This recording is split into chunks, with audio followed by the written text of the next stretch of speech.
Hello everyone, myself Surendra Manas. Welcome to my channel. Today we are going to discuss continuous charge distribution. तो आज हम लोग continuous charge distribution को जो है अंडरस्टैंड करेंगे कि जो चार्ज है वो अलग अलग बॉडीज में किस तरह से डिस्ट्रीब्यूट करता है और क्या क्या इसकी टाइप्स हैं। इस चीज़ को हम लोगों ने आज स्टडी करना है। तो देखिए, इससे पहले हम लोगों ने स्टडी किया था पॉइंट चार्ज क्या होता है। जो कूलम लॉ है वो भी कहाँ अप्लाई होता है, स्टेशनरी पॉइंट चार्ज पे ही अप्लाई होता है। तो देखिए पॉइंट चार्ज क्या होता है, पहले हम लोग इसको देख लेंगे। देखिए पॉइंट चार्ज क्या चीज़ होती है। देखो सपोज करो आपके पास इस तरह से एक चार्ज है, ठीक है। इसकी कुछ डायमेंशंस होंगी। मान लो इसकी डायमेंशन है 2 सेंटीमीटर, ठीक है। 2 सेंटीमीटर इसका रेडियस है। अब इस चार्ज को मैं पॉइंट चार्ज तब कहूंगा जब ऑब्जर्व किया जाता है। सपोज करो इसको ऑब्जर्व करने वाला जो ऑब्जर्वर है वो 100 मीटर के डिस्टेंस पे यहाँ पे कौन है, इसका ऑब्जर्वर है, ठीक है। यहाँ से इसको ऑब्जर्व किया जा रहा है, 100 मीटर के डिस्टेंस से इसको ऑब्जर्व किया जा रहा है। तो देखिए जो ऑब्जर्वर है वो कहाँ पर है, 100 मीटर के डिस्टेंस पे है, और जो चार्ज की खुद की डायमेंशन क्या है वो 2 सेंटीमीटर है। तो देखिए जो पॉइंट ऑफ ऑब्जर्वेशन है, ठीक है, जो डिस्टेंस जहाँ से इसको ऑब्जर्व किया जा रहा है वो जो डिस्टेंस है वो बहुत ज़्यादा है as compare to the dimensions of the charge, as compare to the dimensions of the charge.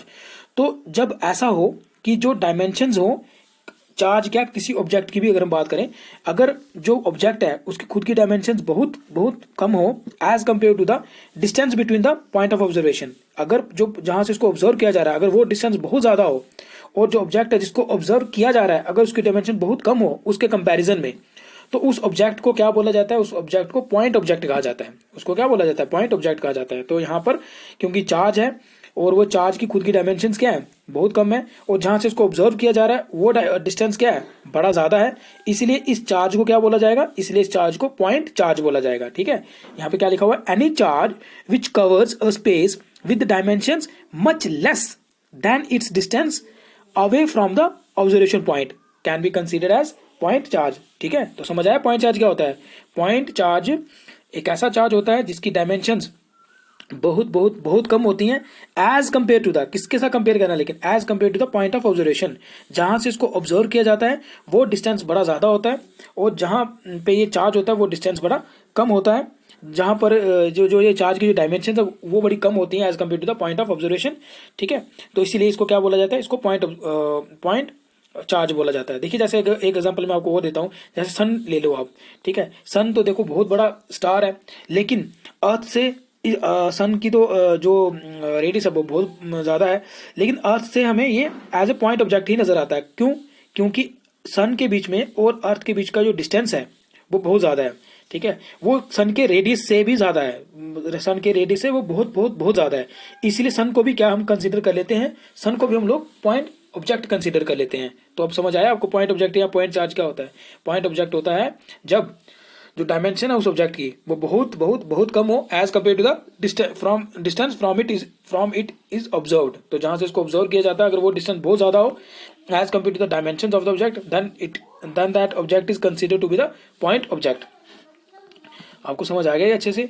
तो देखिए अब हम लोग समझते हैं कि ये जो चार्ज है जो हम लोगों ने स्टडी किया है ये किस तरह से अलग अलग ऑब्जेक्ट्स में क्या करता है, डिस्ट्रीब्यूट करता है। तो देखिए चार्ज की डिस्ट्रीब्यूशन क्या चीज होती है। A system of closely spaced charge is set to form continuous charge distribution. तो अगर एक सिस्टम है आपके पास, ठीक है, अगर एक आपके पास सिस्टम है और उस सिस्टम में ये जो पॉइंट चार्ज है ये छोटे छोटे छोटे पॉइंट चार्ज बिल्कुल पास पास पास पास क्या हो, बिल्कुल पास पास अरेंज्ड हो, तो उस तरह के अरेंजमेंट को क्या बोला जाएगा, कॉन्टिन्यूस चार्ज डिस्ट्रीब्यूशन।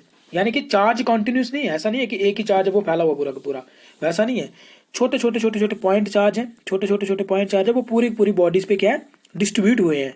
तो इस तरह की जो डिस्ट्रीब्यूशन होती है उसको क्या बोला जाता है, इस तरह की डिस्ट्रीब्यूशन को कॉन्टिन्यूस चार्ज डिस्ट्रीब्यूशन कहा जाता है। क्या कहा जाता है, कॉन्टिन्यूस चार्ज डिस्ट्रीब्यूशन इसको कहा जाता है। तो देखिए अलग अलग तरह की इसकी टाइप्स हैं, ठीक है। और ये देखिए क्यों जरूरी क्यों है ये, देखिए जरूरी इसलिए है क्योंकि जैसे कि आप लोगों ने सॉलिड में देखा है, सॉलिड की भी डेंसिटी हम लोगों ने देखी हुई है ना, लिक्विड गैस, जब हम ये चीजें देखते हैं सॉलिड लिक्विड गैस को हम जो पढ़ते हैं तो आप लोगों ने देखा हम इसकी डेंसिटी को भी स्टडी करते हैं, और कुछ ऐसी प्रॉपर्टीज होती हैं जो डेंसिटी से इजीली एक्सप्लेन की जा सकती हैं, है ना। बहुत ऐसी प्रॉपर्टीज होती हैं उसके बारे में, सॉलिड के या लिक्विड के या गैसेस के बारे में हम जो स्टडी करते हैं वो with the help of density भी हम लोग स्टडी करते हैं। इसीलिए जब चार्ज को हम लोग स्टडी करने वाले हैं तो हम लोग जब चार्ज की डिस्ट्रीब्यूशन को स्टडी करने वाले हैं तो यहाँ पे भी हम लोग को क्या स्टडी करना है, चार्ज की डिस्ट्रीब्यूशन को अच्छे से हम लोग तभी स्टडी कर पाएंगे जब हमें इसकी डेंसिटी पता होगी, चार्ज की डेंसिटी पता होगी अलग अलग सिस्टम्स में। तो सबसे पहले हम लोग स्टडी करते हैं लाइन और लीनियर चार्ज डेंसिटी, इसको लैम्डा से डेजिग्नेट करते हैं। ठीक है, लाइन और लीनियर चार्ज डेंसिटी, और इसको डेजिग्नेट करते हैं लैम्डा से। तो देखिए हम लोग कंसीडर करते हैं, if a charge is distributed over straight line और over the circumference of circle or over the edge of the cuboid, then the distribution is called linear charge distribution। देखिए अगर चार्ज एक स्ट्रेट लाइन है, एक straight line के ऊपर distributed है, suppose करो इस तरह नेगेटिव चार्ज जो स्ट्रेट लाइन के ऊपर डिस्ट्रीब्यूटेड है, तो इस तरह की डिस्ट्रीब्यूशन को क्या बोला जाएगा, लीनियर चार्ज डिस्ट्रीब्यूशन। अगर एक चार्ज इस तरह से मान लो एक रिंग है और रिंग के ऊपर इस तरह से चार्ज जो है डिस्ट्रीब्यूटेड है, तो इसको क्या बोला जाएगा, इसको भी लीनियर चार्ज डिस्ट्रीब्यूशन कहा जाएगा। सपोज करो इस तरह से आपके पास एक क्यूबॉइड है, ठीक है, इस तरह से आपके पास एक क्यूबॉइड है और इस क्यूबॉइड की जो ये एजेस है इसके ऊपर चार्ज इस तरह से डिस्ट्रीब्यूटेड है, इस तरह के से चार्ज इसके ऊपर डिस्ट्रीब्यूटेड है। तो इस तरह से जो चार्ज ये डिस्ट्रीब्यूटेड है इसको भी क्या कहा जाएगा, इसको भी लीनियर चार्ज डिस्ट्रीब्यूशन कहा जाएगा। ठीक है, तो अब आगे स्टडी करते हैं इसके बारे में। समझ आया लीनियर चार्ज डिस्ट्रीब्यूशन कहाँ पे किस तरह से डिस्ट्रीब्यूट होता है। तो देखिए linear charge distribution is the charge per unit length. तो लीनियर चार्ज डेंसिटी क्या होती है, लीनियर चार्ज डिस्ट्रीब्यूशन तो पता चल गया ना आपको क्या होता है, एक ऐसा चार्ज जो कहाँ पे डिस्ट्रीब्यूट हो, जो एक वायर में डिस्ट्रीब्यूट हो सकता है, जो स्ट्रेट लाइन वायर है, या एक सर्कमफ्रेंस ऑफ सर्कल में डिस्ट्रीब्यूट होगा, या एज ऑफ क्यूबॉइड में डिस्ट्रीब्यूट होगा, या और भी इसके अलग अलग एग्जांपल्स हैं हमारे पास। उसको क्या कहा जाता है, उसको कहा जाता है लीनियर चार्ज डिस्ट्रीब्यूशन। और लीनियर चार्ज डेंसिटी क्या होती है फिर, लीनियर चार्ज डेंसिटी होती है, linear charge density is the charge per unit length. ए पर यूनिट लेंथ में कितना चार्ज है उसको क्या बोलते हैं, linear charge density. Then what is linear charge density, linear charge density is the charge per unit length. इसका ऐसा यूनिट क्या, कूलम पर मीटर। देखिए लेट अस कंसीडर कर लीजिए, देखिए let us consider the charge is distributed over length L. Suppose करो इस तरह से चार्ज एक डिस्ट्रीब्यूटेड है एक लेंथ एल में, ठीक है। सपोज करो ये स्मॉल लेंथ डी एल है, ठीक है। Let us consider D L with the small length, let us consider dl with a small length, let dq be the, लिखते जाइए इसको साथ साथ, let dq be the small amount of charge present in the distributed in the small length dl। ठीक है, तो dl क्या है, वो स्मॉल लेंथ है, और dq क्या है, उस स्मॉल लेंथ में जो चार्ज डिस्ट्रीब्यूटेड वो कितना dq है। तो हमारे पास जो लीनियर चार्ज डेंसिटी होनी है वो किसके बराबर होनी है, लैम्डा किसके बराबर होना है, चार्ज पर यूनिट लेंथ है। तो फिर जो लीनियर चार्ज डेंसिटी का फार्मूला क्या बनेगा, lambda is equal to Q divide by L. और अगर ये लेंथ अगर स्मॉल लेंथ है डीएल है, तो फिर वो जो चार्ज उसके ऊपर डिस्ट्रीब्यूट है वो कितना है, स्मॉल डी क्यू है। तो हमारे पास जो लीनियर चार्ज डेंसिटी की डेफिनेशन बनेगी वो क्या बनेगी, इसको ऐसे भी तो लिख सकते हैं, lambda is equal to D Q divide by DL. ठीक है, तो टोटल चार्ज इस लेंथ में कितना बनेगा, जो टोटल चार्ज इस लेंथ में आएगा वो कितना आएगा, Q is equal to integration total length L lambda D L. तो ये आपको पता चला ये कैसे आया। देखिए इसको समझने के लिए आप लोग यहाँ पे देख सकते हैं, तो लैम्डा किसके बराबर है, लैम्डा किसके बराबर है, लैम्डा इज इक्वल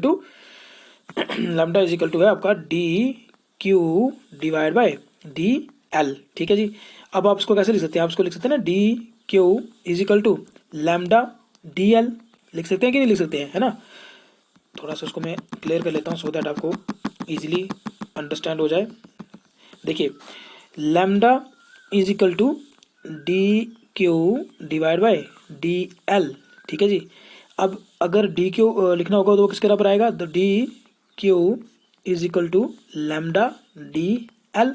अब इसकी इंटीग्रेशन करेंगे, ये देखो इंटीग्रेशन की मैंने, इसकी इंटीग्रेशन करेंगे तो क्या होगा, डी क्यू और ये डी और डिफरेंशिएशन इंटीग्रेशन क्योंकि आपस में इन्वर्स होते हैं, ये कैंसिल हो जाएगा, पीछे का बचेगा Q is equal to integration over the total length L lambda D L. अब समझ आया ये कैसे आया। तो इस तरह से हमारे पास टोटल चार्ज अगर हम लोगों ने निकालना है तो कैसे आएगा, Q is equal to integration over the whole length lambda D L. ठीक है, यहाँ तक समझ आ गया आप लोगों को। तो इस तरह से हमारे पास फाइनली ये फार्मूला बन जाता है, total charge is equal to integration over the whole length L lambda D L.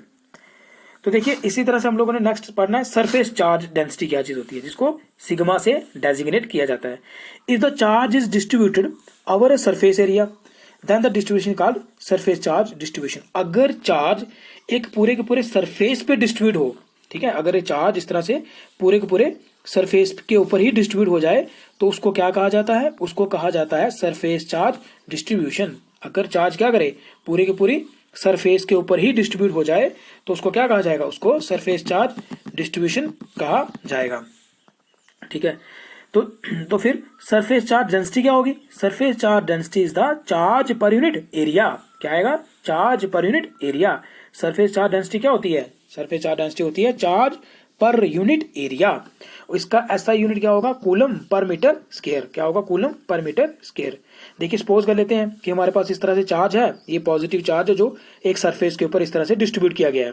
ठीक है, सपोज कर लो हमारे पास एक पॉजिटिव चार्ज है इस तरह से और ये डिस्ट्रीब्यूट किया गया इस सरफेस पे। मान लीजिए ds क्या है, बिल्कुल इन्फाइनाइटली स्मॉल एरिया है। क्या है, ds क्या है, इन्फाइनाइटली स्मॉल एरिया है। तो इस क्योंकि एरिया है छोटा सा तो इसके अंदर जो चार्ज आएगा वो भी कितना होगा, बहुत छोटा सा होगा, है ना, बड़ा कम सा चार्ज होगा। वो क्या है, मान लो डी क्यू वो चार्ज है जो इस स्मॉल एरिया ds के ऊपर डिस्ट्रीब्यूटेड है। ठीक है, सपोज करो डी क्यू वो स्मॉल अमाउंट ऑफ चार्ज है जो कहाँ पे है, इस स्मॉल एरिया ds पर डिस्ट्रीब्यूटेड है। तो फिर जो हमारे पास सरफेस चार्ज डेंसिटी है वो किसके बराबर आएगी, sigma is equal to Q divide by S. किसके बराबर आएगा, sigma is equal to Q divide by S. और अगर हम लोग स्मॉल एरिया के लिए लेंगे तो क्या आ जाएगा, sigma is equal to D Q divide by D S. और आप देखेंगे अभी इसको कि अगर मैं इसको इस तरह से लिखता हूँ, टोटल चार्ज अगर आपको निकालना होगा तो क्या आ जाएगा, आपका आ जाएगा D Q is equal to sigma D S. ठीक है जी, और अगर इसकी इंटीग्रेशन करूंगा टोटल चार्ज निकालने के लिए तो क्या आएगा, ये कैंसिल हो जाएगा, तो क्यू इज इक्वल टू यहाँ पे आ जाएगा सिग्मा। अब द होल एरिया, अगर होल एरिया इसका ए है या इसका होल एरिया आप लोग अगर एस बोलते हो क्योंकि यहाँ पर एस ले रहे हैं, तो क्या आ जाएगा एस सिग्मा डी एस आ जाएगा। ठीक है, तो ये आ जाएगा आपके पास total charge on the surface. समझ आ गया अच्छे से। तो देखिए इस तरह से हम लोग इसको देख लेते हैं। तो हमारे पास टोटल चार्ज सरफेस पे क्या जाएगा, Q is equal to integration about the total surface S sigma D S. इसी तरह से हमारे पास है वॉल्यूम चार्ज डिस्ट्रीब्यूशन। क्या है, वॉल्यूम चार्ज डिस्ट्रीब्यूशन। तो वॉल्यूम चार्ज डिस्ट्रीब्यूशन जो है वो क्या आएगी, if the charge is distributed over volume. ठीक है, अगर एक चार्ज पूरी पूरी वॉल्यूम के ऊपर अगर डिस्ट्रीब्यूट किया गया है, ठीक है, if charge is distributed over the volume then the distribution is called volume charge distribution. तब उस डिस्ट्रीब्यूशन को क्या बोला जाएगा, वॉल्यूम चार्ज डिस्ट्रीब्यूशन बोला जाएगा। मान लो इस तरह से आपका जो क्यूबॉइड है, ठीक है जी, अब इसके अंदर जो है ना पूरा पूरा चार्ज भरा हुआ है, इस तरह से पूरा पूरा चार्ज वो डिस्ट्रीब्यूट किया गया इसकी पूरी पूरी इस तरह से। तो अब क्या है, इस तरह की जो डिस्ट्रीब्यूशन होगी उसको क्या बोला जाएगा, वॉल्यूम चार्ज डिस्ट्रीब्यूशन, क्योंकि चार्ज जो पूरी पूरी वॉल्यूम में ऑक्युपाइड है, तो उसका क्या बोला जाएगा, वॉल्यूम चार्ज डिस्ट्रीब्यूशन। तो इसी तरह से फिर वॉल्यूम चार्ज डेंसिटी भी होती है ना। तो वॉल्यूम चार्ज डेंसिटी किसके बराबर होगी, volume charge density is the charge per unit volume. क्या होगी, volume charge density is the charge per unit volume. और इसका ऐसा यूनिट क्या बनेगा, कूलम पर मीटर क्यूब। क्या बनेगा, कूलम पर मीटर क्यूब। तो देखिए सपोज कर लीजिए इस तरह से आपका कुछ पॉजिटिव चार्ज है जो इस तरह से वॉल्यूम में डिस्ट्रीब्यूटेड है ना। सपोज कर लीजिए कुछ पॉजिटिव चार्ज है जो इस तरह से वॉल्यूम पे डिस्ट्रीब्यूटेड है। मान लीजिए डी, इसको टाउ बोला जाता है, ठीक है, मान लीजिए D tau with a small volume. क्या है, डी ऐसे करके पढ़ा जाता है इसको, डी टाउ, इसको बोलते हैं डी टाउ, या डी वी भी लिख सकते हैं आप इसकी जगह पे, ऐसा कुछ नहीं है कि टाउ ही लिखना है, वी भी लिख सकते हैं। तो मान लीजिए D tau with a small volume in that cuboid, तो फिर उस पे जो चार्ज होगा उस वॉल्यूम में वो कितना होगा, मान लीजिए वो डी क्यू चार्ज है। तो देखिए हमारे पास जो वॉल्यूम चार्ज डेंसिटी है जिसको रो से डेजिग्नेट करते हैं वो किसका बराबर आएगी, Q divide by tau, Q divide by tau.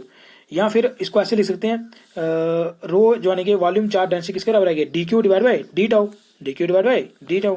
तो total charge on the volume V कैसे निकलेगा, जैसे मैंने अभी आपको सरफेस का निकाल के दिया ना, बिल्कुल वैसा ही इंटीग्रेशन करके हम लोग इसका भी निकाल सकते हैं। Q is equal to integration over the volume V R tau rho D V R rho D tau. ठीक है, इस टाउ की जगह पे आप क्या लिख सकते हैं, इस टाउ की जगह पे आप वी भी लिख सकते हैं। ठीक है, इसमें कोई वो नहीं है कि यही लिखना है, कहीं टेक्स्ट बुक्स में कईयों में टाउ लिखा हुआ रहता है और कईयों में इन्होंने वी करके भी इसको डेजिग्नेट किया जाता है। ठीक है, तो आपको समझ आया कि लीनियर चार्ज, देखो पहले तो चार्ज डिस्ट्रीब्यूशन क्या है, अगर आपके पास ढेर सारा चार्ज है तो कहीं ना कहीं बॉडीज पे डिस्ट्रीब्यूट किया गया होगा, है ना। अगर वो चार्ज एक लाइन में डिस्ट्रीब्यूटेड है तो उसको लीनियर चार्ज बोलेंगे, अगर वो चार्ज सरफेस के ऊपर डिस्ट्रीब्यूट है तो उसको सरफेस चार्ज डिस्ट्रीब्यूशन बोलेंगे, अगर वो चार्ज एक वॉल्यूम में डिस्ट्रीब्यूटेड है तो उसको वॉल्यूम चार्ज डिस्ट्रीब्यूशन बोलेंगे। और इसी तरह से हम लीनियर चार्ज डेंसिटी भी फाइंड कर सकते हैं। वो कैसे करते हैं अभी मैंने आपको समझाया, है ना। और सरफेस चार्ज डेंसिटी फाइंड कर सकते हैं, और सिमिलरली हम लोग वॉल्यूम चार्ज डेंसिटी भी फाइंड कर सकते हैं। ठीक है, आई होप आपको अंडरस्टैंड हुआ होगा। और अगर आपके मन में कोई डाउट है इस टॉपिक से रिलेटेड तो कमेंट बॉक्स में मुझे उसमें ज़रूर आप मुझे नोटिफाई किया करें, सो दैट कि आप मैं आपके वो जो डाउट्स हैं उनको क्लियर कर पाऊँ। Thanks for watching. Please subscribe this channel for more informative videos.